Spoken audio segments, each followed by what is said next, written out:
Okay, welcome to this final session of the conference where we're pleased to have three distinguished guests, one of whom is lost in the building who will get here soon.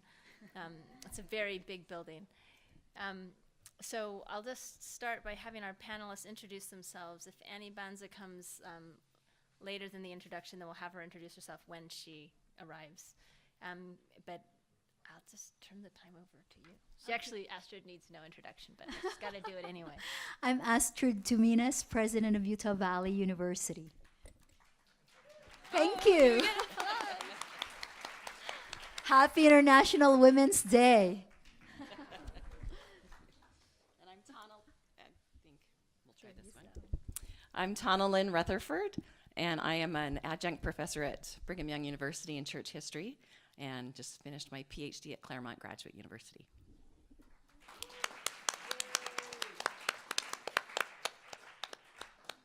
Okay, so I'd like each of our panelists to take about 5 to 6 minutes each. I know we're running over time, so this is, but still, we have to start with the foundation. So can you please just describe one or two experiences or memories or observations that shape your understanding of women within a global Church of Jesus Christ of Latter-day Saints?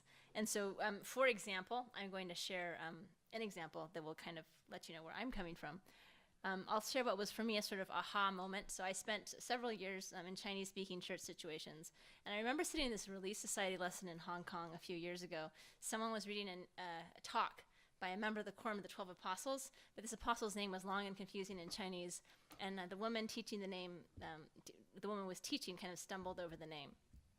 Because in current church translation practices, a church leader's entire English surname and personal name are transliterated by using Chinese characters that approximate the sound. So for example, Henry B. Eyring is President Prosperous Prophet Mugwort Stillness.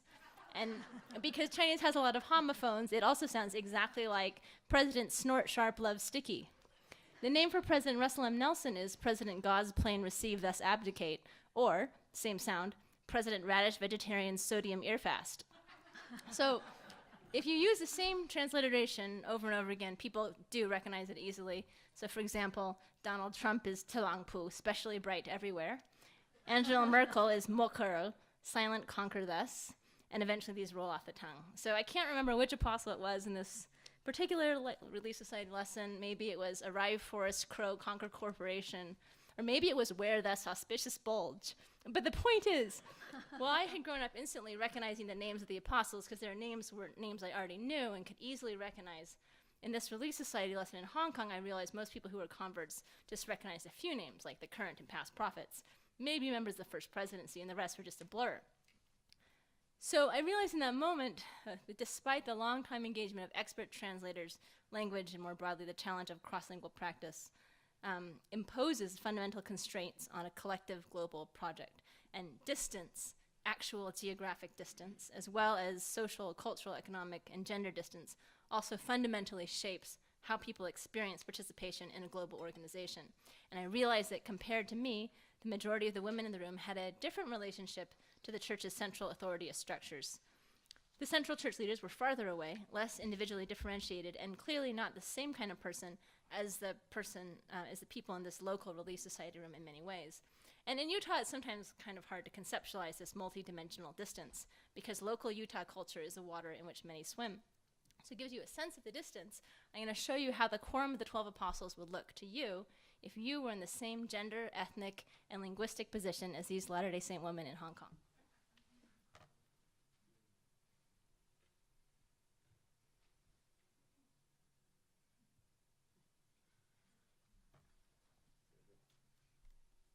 So continuing with this exercise in global perspective, as you look at these church leaders, the president, counselors, apostles, prophets, seers, and revelators, do you have different feelings about these leaders on the screen than you do about the leaders in Salt Lake City?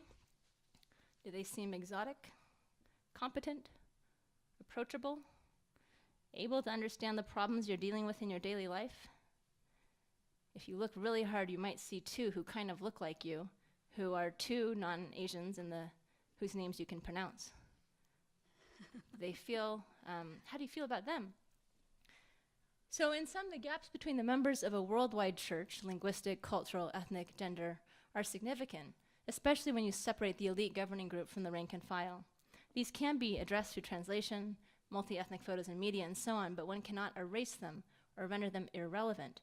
This distance distinctively shapes how people and women experience the Church of Jesus Christ of Latter-day Saints on a global scale. They shape how church leaders in Salt Lake City, who are largely men, relate to the membership, and which is majority female and majority non-North American.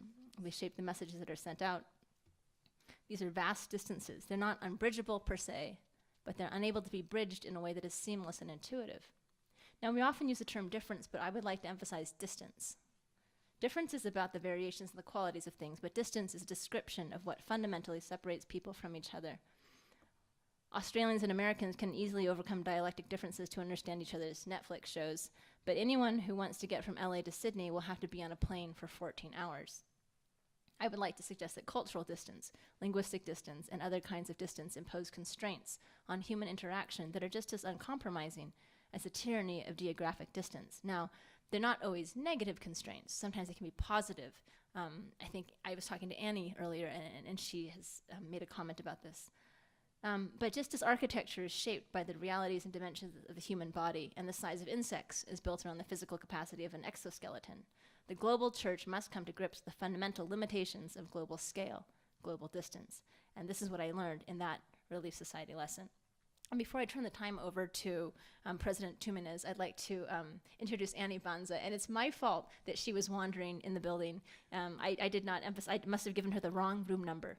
So I'm so sorry, Annie. Thank you so much for being with us. Could you please just introduce yourself and say what you do and where you're from? It's not working. No, I think there we go. Okay. So I'm really sorry that I'm late. I apologize, but I'm not familiar with this area, even though I lived in Utah for 19 years, but UVU is very new for me. So my name is Annie Banza, and I'm originally from the Congo, DRC, and my husband and I moved here in Utah 19 years ago. We have 3 children, and they are here in the rooms, Cynthia, Sonia, and Kenny, and we love her here. And Melissa, I know her through President Macmillan. President Macmillan is a mission president that served in the Congo, and he was actually my brother's mission president. And that's how I came to know Melissa. And I work as a nurse. I've been a nurse for 10 years. I work at University of Utah Medical Center, and I love doing that. And I'm happy to be here.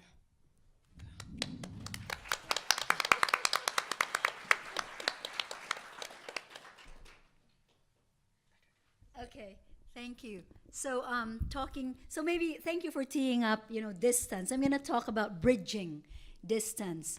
In 2005, after living in the United States for about 20 years, I moved back to Asia and moved to Hong Kong.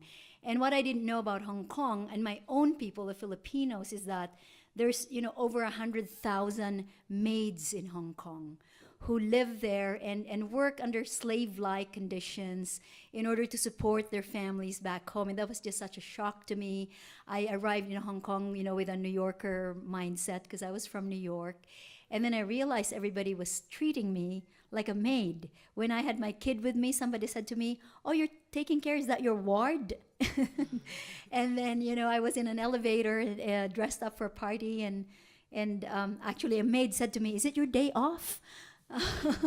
So then I in the church, I found out that in a district of about 1,200, 900 members were Filipina maids largely. And for the first time in my life, I took a calling in Relief Society. And for these maids or helpers, as they're called, they all have one day off a week mandated by law. And the day off could be Monday, Tuesday, Wednesday, Thursday, Friday, Saturday. And so the church actually had sacrament every day of the week. We had sacrament every day of the week. And sometimes when I attended these meetings, because it's a congregation of women, they'd have the guitar, they'd have a ghetto blaster. Like, their meetings are very different. And so it was that where we were teaching them the same Relief Society lessons, But, I was really urging that we not make them feel guilty, but help them, try to find a way to make their years almost in servitude on behalf of their families meaningful by saving money. And I tried to teach, self-esteem and communications. But I think the women of the church, in this global church where you're supposed to have sacrament on Sunday, and even the way they dress, and they would stay at church the whole day. They would bring pots of rice and adobo chicken, and just make it a whole picnic, because on your day off, there's really nowhere to go. So I think it was kind of bridging the gap. And then another kind of bridging the gap, just as an image or incident, is my 94-year-old grandmother died in 2010. And she had always lived in that same hut in the village. And now there are missionaries. It was unthinkable in my time to ever send missionaries to, that distant, very remote part of the Philippines. And when she died, I went there for the funeral, and it was just kind of interesting. She's in this hut in her temple clothes, and then in the Philippines, it's funeral tradition all night to gamble, drink, play games, drink coffee. So it's this weird thing where my grandmother is in this hut with the standard Mormon mourners, and then outside is this whole party of coffee and mahjong, and yet everybody got along. It's like we're just bridging this thing. It's a funeral, and everything goes. And then the last thing I want to tell is a joke that I just remembered now and I don't know if this is urban legend. My brother told me this. He used to work for the presiding bishoprics office, that in some remote branch in the Philippines, some far-flung island in the archipelago of 7,000 islands, some leaders had gone there, and they noticed a woman blessing the sacrament. And they talked to the branch president and said, you can't do this because she's not ordained. And the branch president in the tiny branch said, oh, yeah, sure, I'm so sorry. Then they visited again 6 months later, and the woman is still blessing the sacrament. And they said, President, you can't do this. And he said, oh, no, it's fine. I already ordained her. So I think all of these things in a global church, eventually what happens in organizations is just people will make it their own. And if you are up to it, adjustments happen, nobody gets too upset, and the gospel goes on. Can you put the other slide on? Okay, so I want to just talk about Melissa's idea of, and I love her creativity, the idea of distance, cultural distance. But I find it interesting that the church, or structures like the church, also shrink geography sometimes. My work in India has shown this to me.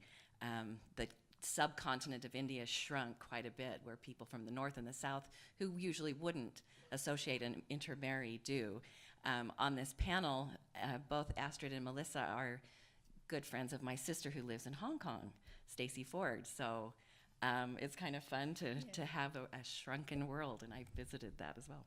So this picture is of me, and it's my claim to fame, but really, I met Mother Teresa, so I'm not as accomplished. In fact, we have to let's just address the elephant in the room right here, or the white elephant on the panel, right? What is she doing here? So the reason I'm here is because I have a global heart. And my global heart came through this experience initially, was going to India, meeting Mother Teresa.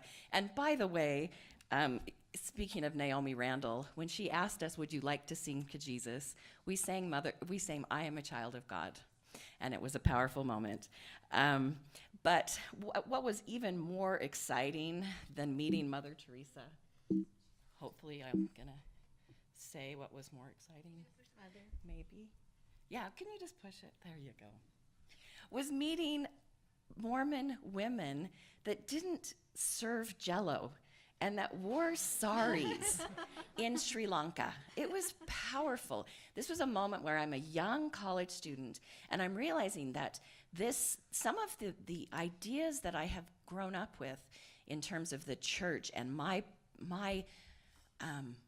goodness and my blessings and privilege were being questioned a little bit by meeting people of other countries, particularly in India, and the religions of India, and how it challenged some of the assumptions that I had grown up with, and realization that there were other people and forms of knowledge and cultures that could inform my own in ways that would challenge my idea of my culture being the privileged one.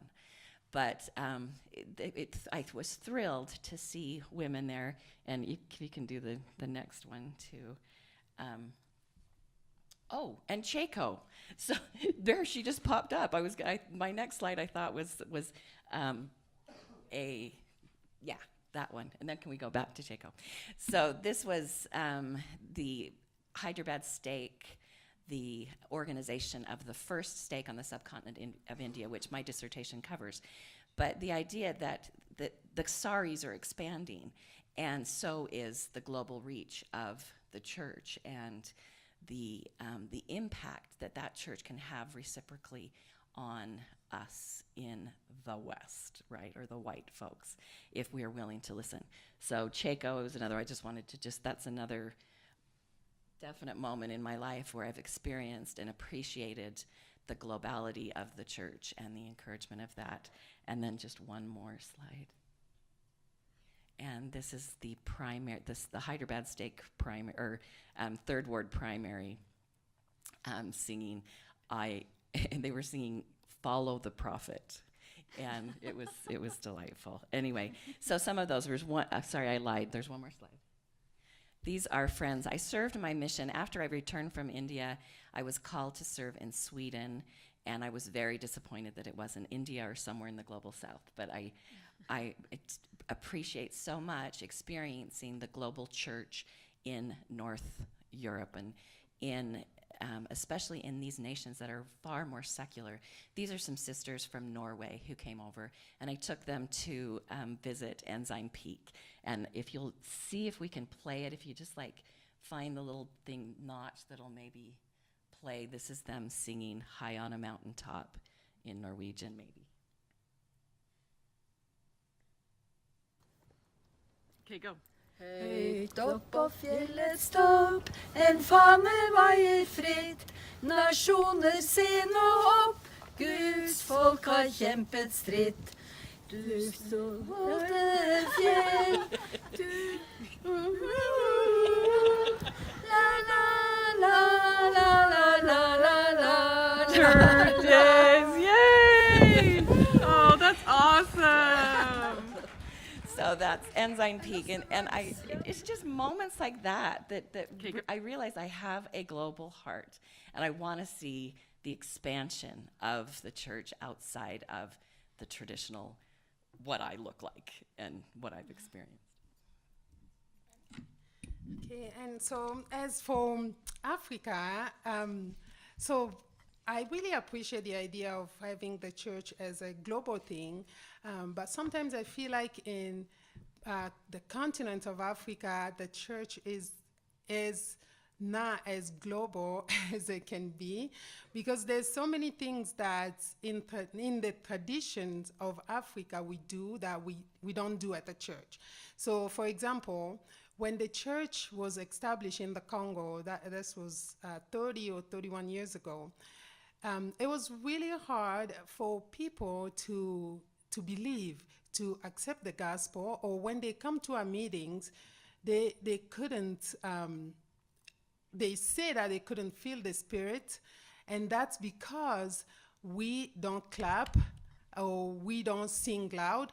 Okay. In African tradition, the way we sing is like we really sing, we really clap, and when you get up to say, to speak, when you say, for example, you will say, bonjour, frères et sœurs, and everybody in the room has to say bonjour. Yeah. But so when the missionaries will come to visit, like the American missionaries will come to visit, and they'll stand up to speak, and they'll say bonjour, and we say bonjour, and then they, they're shocked that everybody, so it's like you're losing reverence in the meeting. So, and the other thing that, American missionaries were kind of surprised about, it was like when we have either weddings or funerals things like that. Because like in the Congo, when there's a funeral, it's for 2 or 3 days. You will expose the body. You don't just put the body here and people come in the circle, no. So the family will sit around the casket and people will be mourning, crying out loud, like really expressing themselves. And so that was a big shock for us when the church came to where we were just singing hymns in the books, and we weren't clapping, we weren't doing a little dance. So that was kind of shocking, but and it still is, you know, quiet meetings. How the people back home call it, sacrament meeting is very quiet. It's very cold, but we got used to it and we like it, and we feel the spirit that way. And we try to convince people that that's the way we feel the spirit. But for me, when I came here in Utah, I was a little bit shocked. I remember sitting in the Relief Society meeting, and there was this mom that had 2 kids, that very young kids. I think they didn't want to go to nursery, so they came with her. But they were just crying. They were fussy and everything. And I look in the room, there were just people sitting, just minding their own business, and this mom was struggling. And back then I couldn't speak English, so I didn't know how to go and help. I felt like maybe maybe she's not gonna understand what I wanna say, but I was just wondering why people weren't helping. And so I saw a sister stood up and asked her, do you need help? But she stood up, the sister, for example, the sister that had kids were like back in the room, and she was maybe midway, and she's asking her, do you need help? I was shocked, because in our tradition, where we come from, in a culture, if you notice that somebody needs help, you just go help them. You don't ask, can I help you? You just go help. So I was like, just go help them instead of asking. And so that was like shocking to me. And that was, and I understand now that it's the tradition. You kind of have to be a little bit private or ask for permissions. But in African culture, when you want to do something good for somebody, you don't ask for permission. You just go and do it, and they accept it. They don't say, because when that sister asked the other sister if she needed help, even though she was struggling, what did she say? No, I'm fine. I'm like, no, you are not fine. You need help. But so we just do. We just reach out and do. We don't ask, and people let us help. You just accept the help and let people minister for you. So. Well, thank you so much for this initial foray. It's already so interesting and so much to work with here. So actually, that's a really great segue into my next question, which is, when some people who haven't thought a lot about global Mormonism think about the typical, Latter-day Saint woman. They think about like this socially, politically conservative blonde lady in Utah who drives her kids to soccer practice and music lessons in a Honda Odyssey or a Honda Pilot. But this leaves out the But this leaves out the global picture, and as we know from the statistics, the global church has the majority of church members. So what kinds of Latter-day Saint practice do you see in the majority church that might seem novel or unusual compared to the U.S. stereotype, but which are actually strike you as classic or typical expressions of the Latter-day Saint tradition? So in other words, what are some things that Latter-day Saint women do differently from other people because of their Latter-day Saint belief and identity that are also different from what Latter-day Saints do in the U.S.? I'm not so sure I understand it, but anyway, do you want to start, Taunalyn? Wow, no. You're the president here. I should probably. Are there other ways of seeing typical Latter-day Saint womanhood? So the typical Latter-day Saint womanhood, which if you mean the stereotype of you stay at home, you quit school. I grew up in a country. We are very matriarchal in the Philippines. So you actually, again, unapologetically, most women work. By the way, in Utah, that's also at least 58%, if not more, of women work here too. So at least in my society, there just wasn't this, there's not the same pressure. I think the pressure is more here, because when you're in your own context in a different culture, the dominant culture kind of takes over, and in fact influences the church. So much as the church would like to correlate and have all, I was a Sunday school secretary at the age of 11. I don't think that's standard Utah culture. No. I was a seminary teacher at the age of 15. Again, that's not standard, Utah culture. So we can take the form. This is what Salt Lake says. We will take that form and we will adjust it to the reality, which again is great. The funeral that you mentioned, in the Philippines, it's weeks of those nights of drinking coffee and playing mahjong and gambling out there. It's the same thing, where it's not a somber thing, but if you really want to weep out loud and wail and mourn, it's also fine. So I think, I don't know, because now I'm looking back at my observations of being Latter-day Saint, and the types of tension sometimes that happens here, because of necessity in other places, you can't afford to be the stereotype. Yeah. And so your experience is it just becomes different.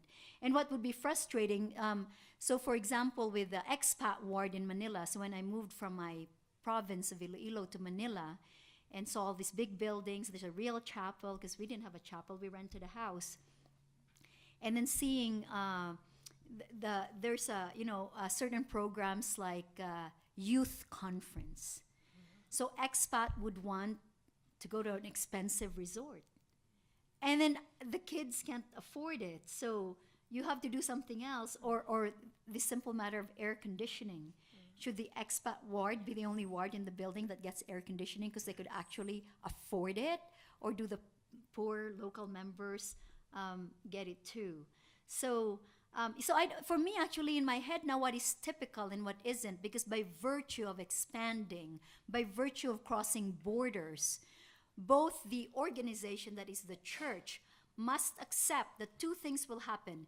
It will change local cultures, and local cultures will change it. And I think that's sort of the phenomenon that I've observed. Thank you. Glad you went before me. Okay, so my work in India is based in anthropology and oral history research, and I don't know if you can forward on slides, and Melissa, sorry, or maybe I can try to do this, but Other way. Is it the other way? Okay. Yes. Oh, There you go. did you do that? Okay. Yeah. So she can do it. Okay, so I can't really read this, but the idea is, this is from one of my favorite scholars that was speaking to the Mormon History Association, Yehu Hansels, and he talked about how globalization of the church involves not just localization, like you said, but also reciprocal influences. And can you move the next one forward? So to me, reciprocal, or actually having the church in these areas inform the center and inform everyone and have the change going both ways, to me, is Zion, is what Joseph Smith was actually trying to do here. And the challenge is to be able to listen and to hear these women. And can you just forward one more? Sorry. So this is my favorite woman that I interviewed, well, one of my favorite women that I interviewed. And she was one who had to leave her family. Basically, she was converted to the church for 7 years and wasn't able to be baptized. And she finally decided that if she ran away and married almost a perfect stranger who was another member of the church, she figured that was how she could be baptized. And that's how she could then get the temple ordinances that she was craving so much.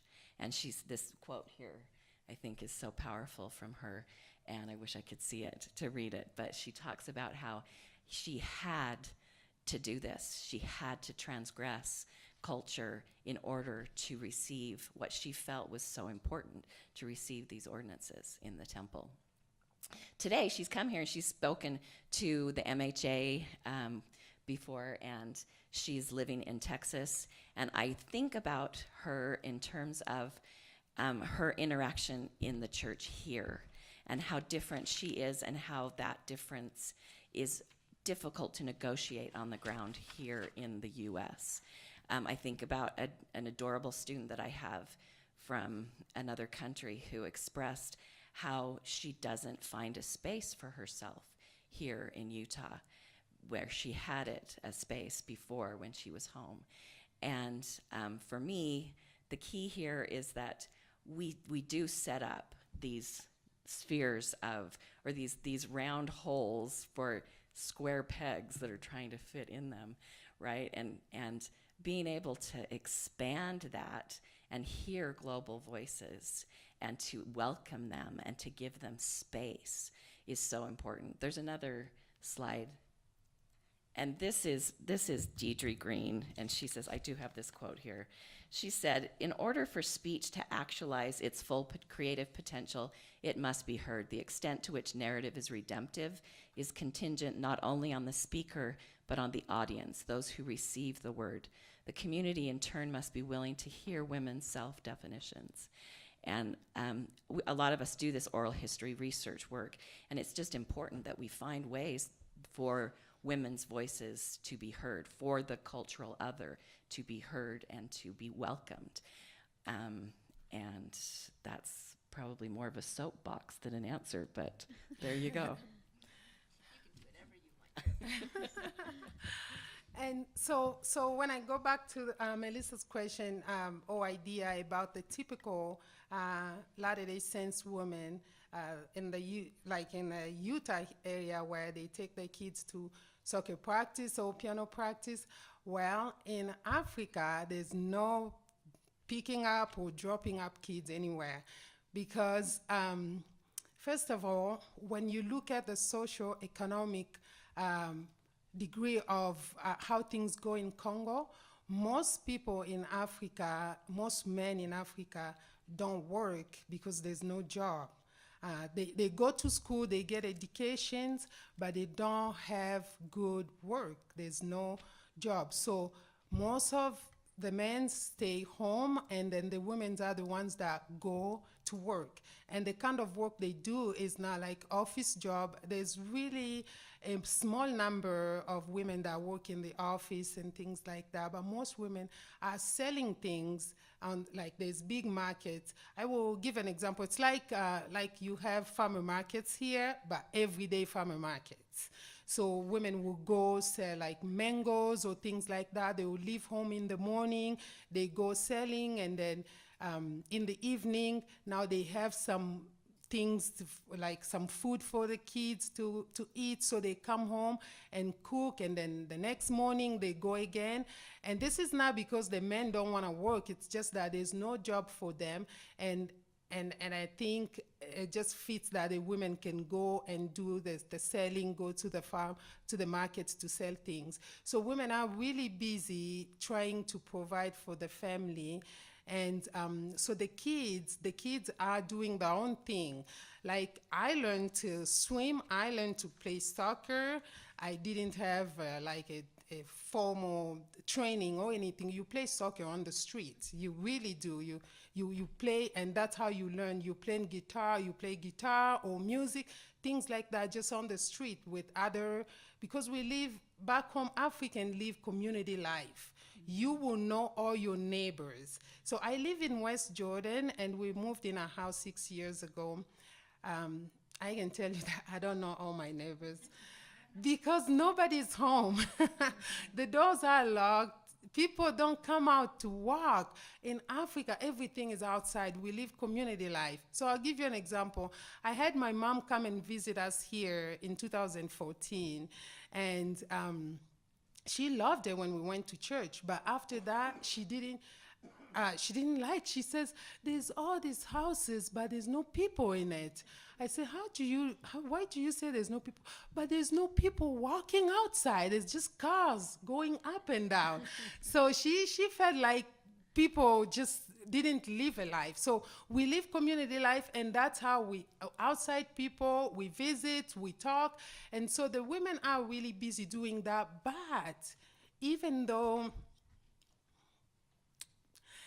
they spend, even though they spend days, going and selling things, and trying to find food for their children, when they have like Relief Society activities or anything like that, they would drop. They will close their markets. They will keep their things and go to church, go to Relief Society activities, and then, I'm sorry. And then they'll come home, they'll come back to finish what they were doing. So even though life is hard, but they find their happiness doing church activities, doing things that uplift them. So that's kind of the typical, Latter-day Saints women in the Congo. They work to provide for their family, but they also stay connected and stay active in doing church and God's work. Thank you so much for these really interesting responses. So you guys are now able to ask each other questions if you want to follow up on something that someone has said. And while you're thinking about that, I'm going to, there we are. I'm going to ask Vinna if she can please set the wheels in motion for audience questions. So you have the opportunity, if you want, Vinna's going to pass around some paper and some pens.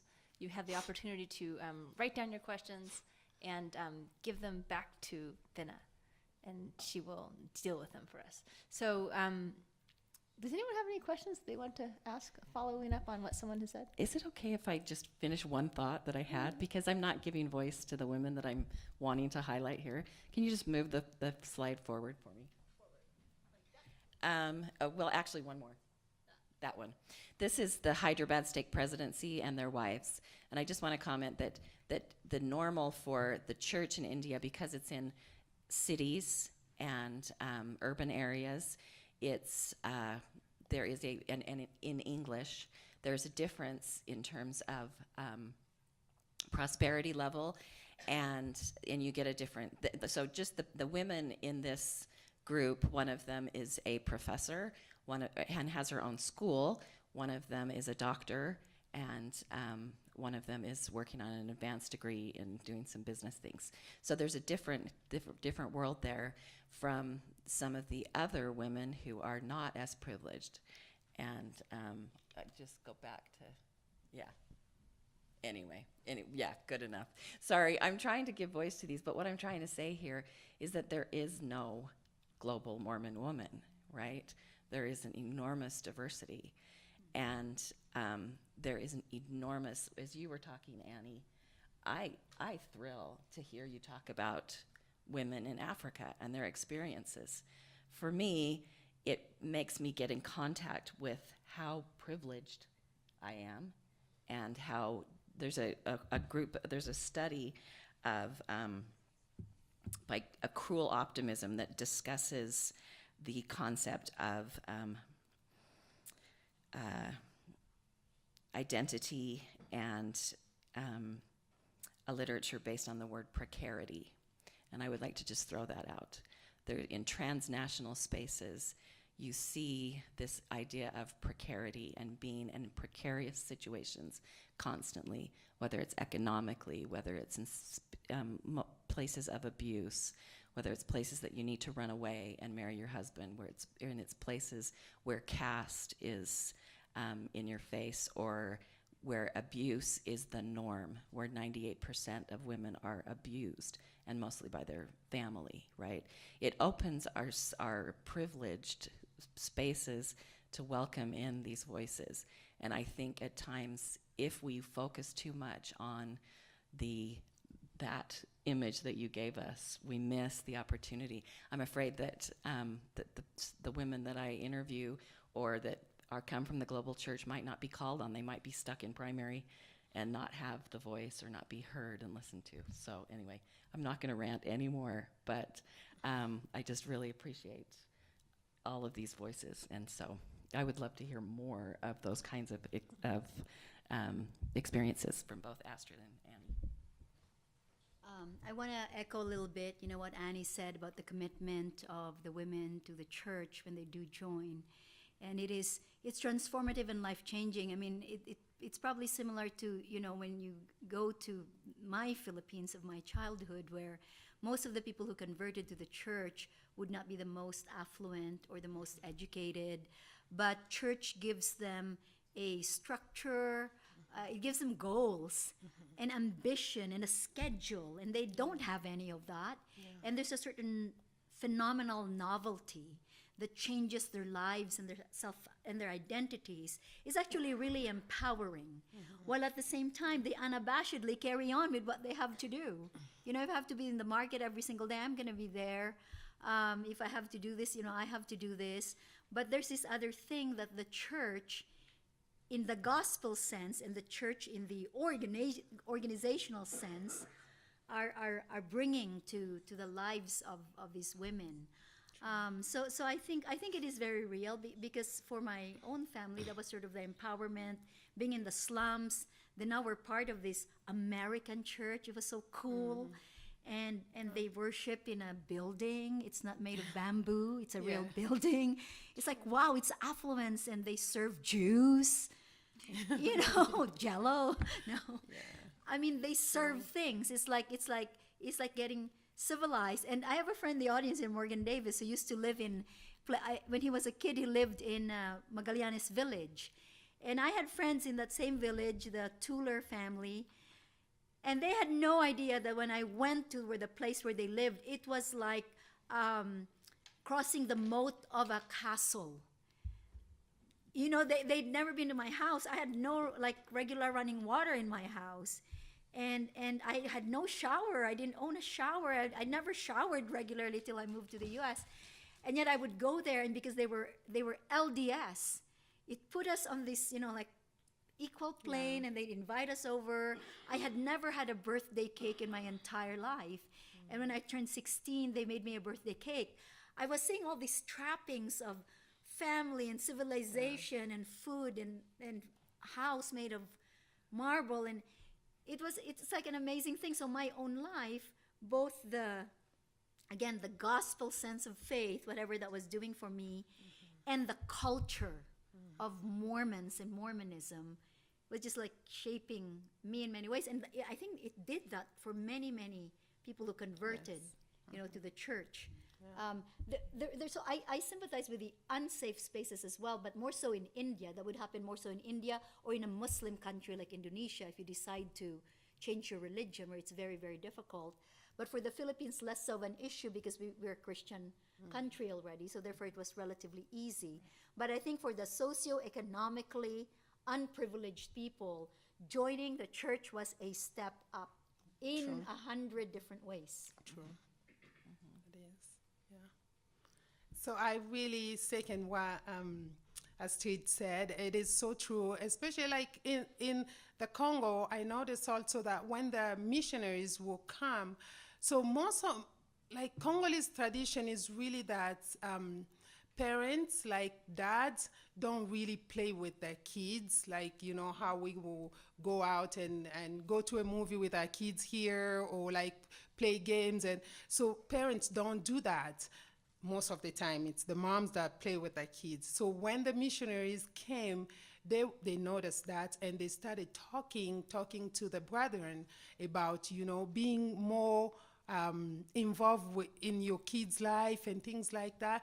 And at the beginning, it was really hard for parents, for dads, to see them with their kids. But then they started doing it slowly. But today, if you go to Africa in general, you will see that there's a big interaction relationship between parents and the kids, especially dads.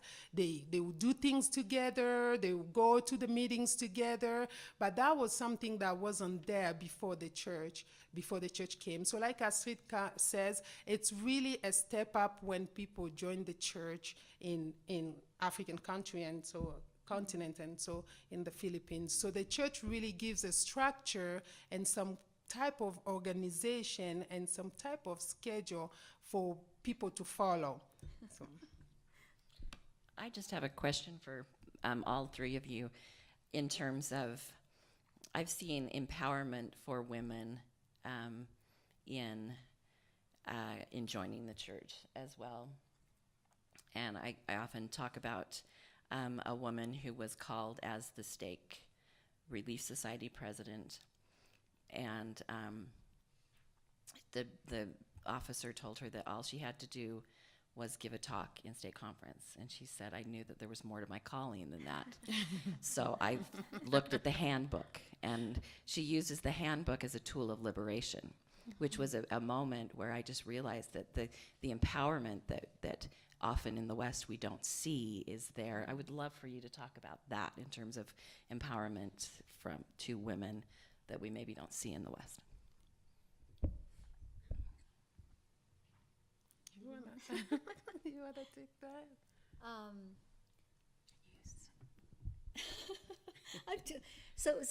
It's not a problem of microphones, but so the question is, so was that in India or Sri Lanka? In India.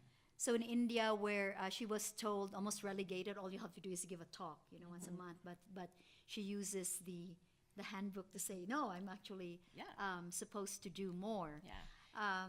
Yeah. Yeah. So I mean, I don't know if I have really good examples of when we talk about the Philippines, just because it is very matriarchal. Yeah. It really is. I mean, I've talked in other contexts about my awakening to, like, how did I become a feminist? Actually, from the time I could remember, I prayed to the Virgin Mary. So the idea of God was this woman, and then the idea of authority, because I was in this Catholic school, the nuns had taken my family in, and that's how I became literate. The authority figures were all women. Okay. And so I think it's less, I don't know, I could be wrong, it's less of an issue there, but I want to comment on that, though. That's not about our Latter-day Saint faith or culture. Muslims, because Malaysia was my market, Indonesia was my market. Similar to what you just described, if you've heard of an organization called Sisters in Islam, and one of the early leaders was the daughter of current Prime Minister Mahathir of Malaysia. And Marina Mahathir is a very strong woman. They use only the Quran. When they're told, you can't do this, you can't do that. They just take the scripture and they just say, here's what the Quran says. And I think that's a great way. It's almost it's a rebellion of sorts, but let us use the text. Let us use the sacred text. Just like the Black Handbook, let us use the Black Handbook, and actually I'm empowered to do more, to say more. Yeah. Mm-hmm. So in Africa, the culture is really men dominant. Most of African continent is that the men are the ones that set the voice. That they say things, and that's how it goes and everything. But in the culture of the church, it's not so much that. You do things together as a couple, you do things together as parents. So I remember when we joined the church, when my parents joined the church, my mom was in the primary. And even for her to just prepare a lesson to teach in primary, she will consult with my dad. It's like, so is this gonna be okay if I do this? So it was always like that. But I think with the church being there for so long now, with the training and the visits that we get from general authorities, the talks like President Nielsen's talk about the women, what the women can do, what the church, how the church needs women. It's really awakening a lot of, especially in the African area, it's really awakening a lot of sisters that you can do more. You don't always have to check, to consult with your husband or with your leaders, but you can come up with ideas. You can also set a tone in some other things. And we're seeing that more and more women in Africa, they're waking up and doing more, having the power to do things. I think now they're learning their identity and knowing how they can go about doing things. I lived for the last 10 years in Singapore, and what I noticed there, Relief Society was always very interesting. It seemed like a lot of the local color and culture comes out in conversations, and there is no shyness. And so I'm back in Utah since August. And here it's really quite predictable, at least my initial observation, and I could be wrong. But there is a certain predictability and a certain kind of just be very careful not to cross that cross, line yeah. and not. Whereas in my relief societies, actually in both Hong Kong and Singapore, there was like that free for all kind of atmosphere in relief society, and so yeah, sometimes it was really kind of tense or quarreling. Yeah. But I kind of like that. I kind of welcome that. We're just getting there. We disagree, and there was no stigma to it. There was no shame to it. And I think that's a function of, the expectations are a little bit different. Yeah. And even if the expectations are a little bit different, therefore there's a little bit of freeing of what you can say or what you can think or the questions you can ask. And I think it's healthy overall. Yeah, that is really something that needs to be said too. Like in Africa, like when we talk about the globalization, the church being global, there's some things that still in Africa or in other part of the country, the world, that is still very Western. It's still like, for example, in the African culture, you don't sing hymns from the book. No, the songs you sing is the songs that is always been there. You don't go and, flip and sing like that. No, you sing, you clap, and those things, the things that we need to, people still saying, in Africa, they say, when is this gonna change? When are we gonna be able to express ourselves? Like Astrid said, in the meeting, sometimes in relief society meetings, you can really feel the tension. People are free to express themselves, and sometimes you have to say, hey, no, that's enough here. That's let's keep the spirit here.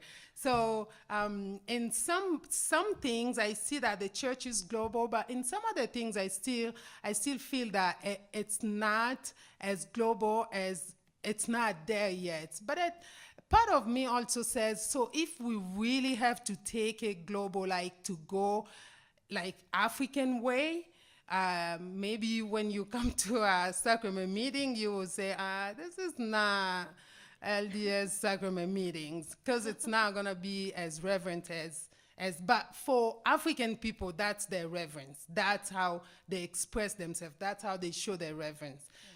But we are so used to the way, of doing things. You go to the sacrament, you are reverent, you don't ask many questions, you listen to the lesson and things like that. And if you ask questions, you get looked at like, oh, do the study at home or something like that. So, but I think as far as the globalization goes, we still have a long way to go. Okay, so this last exchange is extremely interesting to me because I wonder about this balance all the time. Maybe it's not even a balance, equilibrium, about the coexistence of where the church started, which is the United States, and where the church is. And you guys have talked about actually all these quite positive ways, and like you were saying, it's so great the church is so American, and that they've got American style buildings. But then there's another side to that, right? Where sometimes the Americanism goes too far. So I'm just wondering if you does something instantly come to your mind when I say Americanism goes too far, like when you. So so this is about marriage. For example, marriage. So one thing that I have to say about African continent is that most of African, maybe like 90% of African, are Christian, and we believe in marriage. We believe in law of chastity and everything, and it's taught in the house. Even if you are not LDS, Latter-day Saints, you know that you cannot do this before marriage and things like that. So when there's a marriage, it goes 3 steps. First of all, you cannot just come and, talk to you like a man. You come to, maybe like my parents said, oh, I want to take your daughter for marriage or something. No, nobody will give you their daughter if you just come by yourself. You have to come with your parents, and you will not even say anything. You will sit there like a stranger. It's your dad and maybe your uncle that will be voicing, oh, we are here to ask for Annie's hand, for my son, and things. You know, you don't say anything. And then it goes, after that, you come back again with what we call dowry. So it's a symbol of showing respect and showing that you love this person and you want to take in marriage. So without doing that dowry thing, there's no marriage for African. You have to do that first, and then you go do the civil marriage, and then you go to the temple if you are Latter-day Saints, or you go to whatever church you go. So I remember back maybe 2 conferences or 3 conferences, there was a general authority that talked about dowry in Africa. They were almost saying, I don't remember, I think it was like Ede Sitati, that they were almost saying that we shouldn't have that. So that, I was like, no. So in Western culture, you give rings. But in Africa, you don't have to give rings. What you give is that dowry. So if they take it away because of the culture of the church, so they're taking something that is fundamental for that culture, for those people away. So we become other people. We lose our identity. So I was really firm. I'm like, no, they cannot. Sometimes I know that the family, they will ask, some families like go far, they ask for more things like cows, maybe 20 cows and money and things like that. So that's maybe too much, but it has to be there because that's how the culture runs. And it's like me coming here and saying, okay, now if you wanna engage, you don't give a ring. So what are you gonna give? What are you gonna do? That's not engagement, right? Because I wanna show my ring, I wanna show my diamond and everything. So it's the same thing in the Congo. We give that dowry because that's how it's set and that's how the tradition is. So I just want to add the Indian perspective on this, because caste comes into this, and arranged marriage, and I think it's in the family realm that you see the most difficulty with an imposition of American culture. I think in the spaces, the public spaces, it's just fine. We can negotiate, and we can say, oh, this is American, this is us, and we can, it's all fun and games. But then we get to marriage or to those kinds of things, and that's where the rubber hits the road. And you're going to have negotiation on the ground and localization that will resist the centralized authority. Yes, so on Americanism, I think, some of the, in the early, at least my early years in the church, where one of my observations was just the hero worship kind of becomes a little much of everything that, those elders were 19 years old. What did they know? But we hung on to every word they said, and then one day they showed us this, so it's not even being American, but being the authority. So that was one thing where, for example, they showed my sisters and me an article about miscegenation, that it is wrong, that you should not marry someone of a different race than you. And that was because, there were already returned missionaries to Utah writing to my older sisters and wanted to marry them. And another incident was, my parents never married, so we are all illegitimate children. And there was one of the general authorities had a book where he, talked about this and how like you'll go to limbo or not the celestial kingdom or something. And it's all these myths, and yet we would, we hung on in that we couldn't eat our blood soup anymore. We like to eat blood soup. And then maybe all those meetings in the old days, we are grateful we have 2-hour church now. In the old days, you had to return on Wednesday for MIA, Mutual Improvement Association, and the burden that was. So it's wonderful to have all these meetings and schedule, but the burden, because the 40-cent fare, I just didn't have that kind of money. I would walk, so the burden, because you felt so guilty. if you weren't there. So it's the nature of being a convert that you see the authority as the authority, and then at what point do you recover your own self and your own tongue and your own words and your own ability to assert more, because by the virtue of conversion, you were willing to give up. I was a staunch Catholic. I was raised by nuns, and just, to give all of that up, there is a certain psychology to conversion where you accept everything. And then it has to get to that point again where you have to become real again and, kind of think again. And then I think that just makes the gospel more real when you get to that point, because it's a journey from that initial euphoria of accepting everything. Do you want me to answer these questions maybe now? after we do the first round of questions, because that one's just for you. Okay. So now we have some time for questions, and we've used this card format because it just means that we can make sure that we have actual questions. So It's all about control. We're very controlling women. it's because time is limited, and there are so many interesting things that you have to say. So the first question is, can you comment on, does your culture or the culture that you study incorporate or talk about Heavenly Mother, or I'm going to add the Divine Feminine? I think I already answered that. The Philippines became Catholic pretty much in the 1600s, although the Spanish came in 1521, but they really deliberately colonized the country in late 1500s, 1600s. So from that time, Catholicism has become so deeply rooted. And again, the deity there, I was taught as a child that you prayed to Mary and that Christ interceded.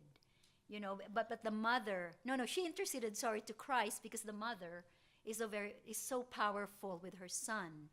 And so that divine feminine, and then the nuns who were, very, they were just very powerful. And they were unabashed about their own authority in the school, in the convents, and in the community. So I think that was sort of the thing for me, that it was not so unusual to think about a divine feminine. In India, the idea of each god having a consort or a female other half is very prevalent, and there's a lot of people who come from Hindu background who worship Durga and also other forms of the mother goddess. And so I was very interested to ask in all of my interviews. I've done over hundreds of interviews, not over 100 interviews. And I asked, what is your concept of a Heavenly Mother? And I was always fascinated by the response that I got. Sometimes there was a real discomfort that they felt that they weren't authorized to talk about that. Or a husband would say, oh, she doesn't talk about that. She doesn't think about that. And so I thought it was fascinating to when I did hear answers, and I heard from one woman, she said, we don't talk about her because, and you hear this answer all the time, because she's too sacred, she needs to be protected, right? But she said, I think about her when I'm having a hard time, and I think about myself with my head in her lap, and she's comforting me. And I just think that kind of negotiation and thought, and I would call it even theology, contextual theology that she's doing there is powerful, but it needs to be authorized, and I think, anyway. Yeah. And as far as I know, in Africa, we really not vocal about Heavenly Mother. I don't think it's something. I mean, some people know that are a member of the church. They know about that, but it's not something that we really. It's discussed openly, like talk about. But I know that for some new converts and just friends in the church, that would be like a shock to them to know that we have a Heavenly Mother. So it will be a concept that has to be introduced very slowly to not shock people, to not make people lose their faith or something, because people are so used to thinking that, Mary was the mother and Heavenly Father wasn't married or something. So to come up with the idea to of talking about Heavenly Mother, it has to be really, you really have to find a comfort to talk about that, because it can be very shocking to people. Thank you. Here's another question. How can we change the culture here to be more honoring of diversity in song, worship, and our expression of faith, and in children's gospel books to be more racially diverse? And by here, I invite you could be as expansive as you want about where here is. And you don't all have to answer the question if you don't want to. Someone can say. I think Nylan McBain has a book, right, Women at Church, where she has all the suggestions about how you could diversify. I mean, as far as telling stories, I don't know who is writing the manuals these days. But my answer to that would probably be this, that it is all our responsibilities. I have never been inactive, regardless of like struggle, I've kind of held on to, I've just held on to openness and being open, because I believe faith is a journey. But it was also important for me at some point to stop being afraid. And if anything is to be diversified, then what am I doing to open those spaces of safety and unabashed conversations and I was, our institute, we had an institute at Harvard that was so amazing, because, again, we could talk about many things. And so I think I would ask myself in discussions that I'm in, sometimes I'm just lazy and I don't want to, but I think to bring in, we all teach, it's a volunteer church after all. We all have a role to play, and so however we participate, when we point out something or suggest something, I think that's how it begins changing in very real ways, by the way. Sometimes we think, well, maybe it's a Salt Lake thing. But because we are so global and so big, I think it can also be very much a local thing. I've thought about this a lot. How do we contextualize and globalize? And I think one good step is to make it a home-centered, church-supported organization and cut off an hour of the meeting that maybe doesn't fit, or it doesn't fit culturally. So I think that move by our leaders of the church is a step forward in contextualization. I also think that, when you think about our church, the church is just not Salt Lake Church. It's just not American church. The church is global. It's everywhere. So I heard, I don't know if you guys heard too, that they are revising the hymn book. They're like writing a new one. So I'm hoping that they can really, incorporate songs that when you hear them at home, you're like, oh, I belong. I feel, because we really identify our culture and the way we are in the songs, in the foods, and how we celebrate and things like that. So I think that when I'm hoping that they will incorporate some songs or some melodies that is like, African or Asians, or where everybody in the church can find something in the songs. And also, I think that's it. Okay. So we have a question specifically for Astrid, and we're all dying to hear more about her experience. It says, what challenges did you face leading up to becoming the president of UVU, and how did you overcome those challenges as a Latter-day Saint woman?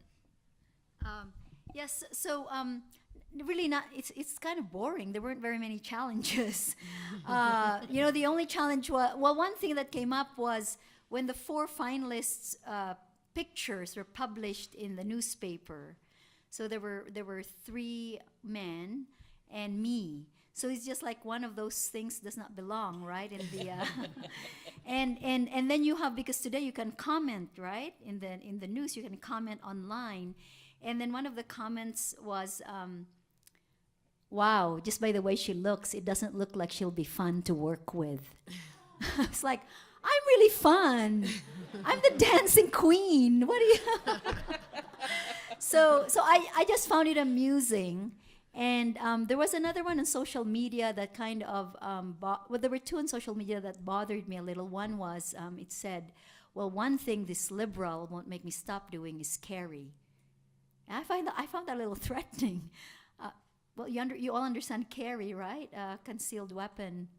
And there was that, and then there was another group that they oppose some curriculum, and then they had pegged me as having worked with Microsoft, and Microsoft's linked to Bill Gates. They'd made all these connections, and then they said, her ideology is, number one, the state is God.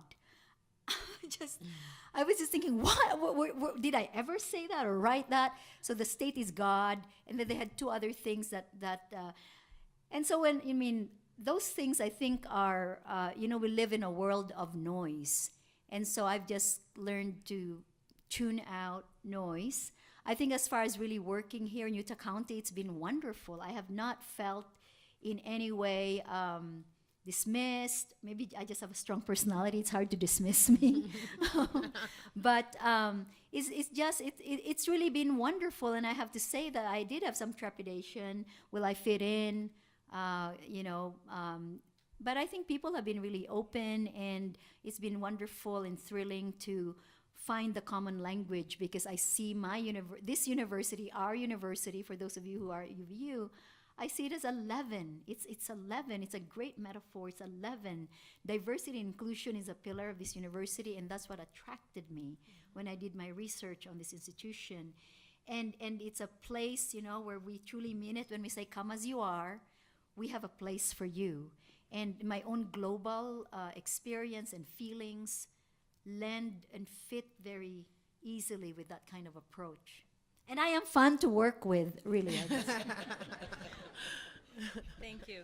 Okay, so this will have to be the last question, I think. This one says, I have heard a lot of opinions divide us, bearing in mind, united we stand, divided we fall. I have 2 members of my family that have left the church, and we as a family are struggling. What are some thoughts on how we can be united in our differences? You want to start? Okay, so for that question, I think as far as the world goes, or like the human nature, we're always going to be different because we are different people. But I think it's important that we find a common ground, like hang on to one thing that may be the same, one thing that you agree on, and just expand on that. You may not agree on all the ideas. For example, in the church, some people, leave the church because they don't agree on how we do the sacrament, or because they don't agree on the idea of, how we handle the idea of same-sex marriage or things like that. But I think that if you can find just one little thing, even just small thing that you can agree on, then hang on that thing and expand on that, and then some other things will just fall in place. You cannot be 100%, agree with somebody else 100%.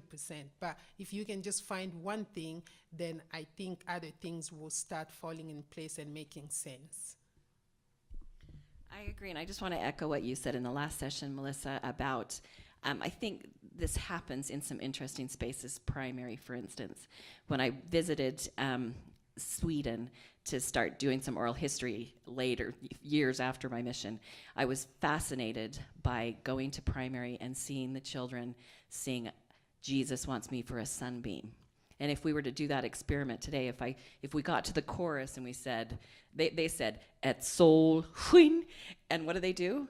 They jump out of their chairs, right? Where did that come from? My children do that.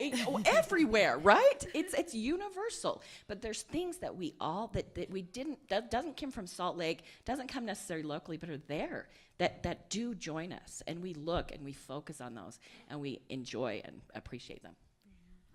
So I think part of the question referred to families that are broken up. I have observed a lot of grief and suffering and pain over this, because our culture, families are eternal and families are forever. And I think these tensions over whatever issue people are dividing, or one leaves a church and one stays, it forces us to be more honest about our faith. It forces us to go in that space where Christ was and is. And that space for Christ was the space of no fear at all. No fear at all, only love. And so when there is no fear and there's only love, everything lifts. Everything lifts and it's easier. Our hearts don't have to get broken. Our families don't have to break up. It's something else. You transform that situation. And so I think that is where we have to be as a church and as a culture, because we are being shaken by all of these differences. And also, don't talk about politics.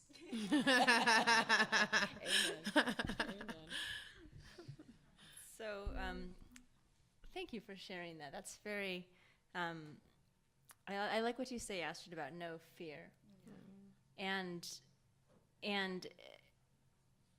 you are such a brave person. I would like to also say that we can acknowledge fear as well. So, the differences between us are significant, and sometimes they're very troubling, and sometimes they make us feel very uncomfortable. And I think one of the great things about recognizing that we have a global church is recognizing that we'll always be just that uncomfortable, and probably a lot more, the more and more we get to know who we actually are. So that fear that we have that maybe we won't be able to handle somebody else's difference, that's a real fear, that distance between us is large, because it is. And I think that's, distance deserves respect. It's not nothing. But what Astrid says is also true, that if we're truly in this project because of Jesus Christ, and if we are truly united because of our faith in Christ, then we can overcome all of those distances, though it does take work. And a lot of the work has to be done by the people who are used to thinking of culture not as work. People who have lived overseas, who have crossed over boundaries, who have tried to be in another country where they don't speak the language, we understand that that's a lot of work. If you have never been in a form of Mormonism that unsettles you or that you don't quite understand, then I invite you to do some work and to feel what the church is. So with that, I think we've come to the end of our panel. Can we please thank our wonderful panelists?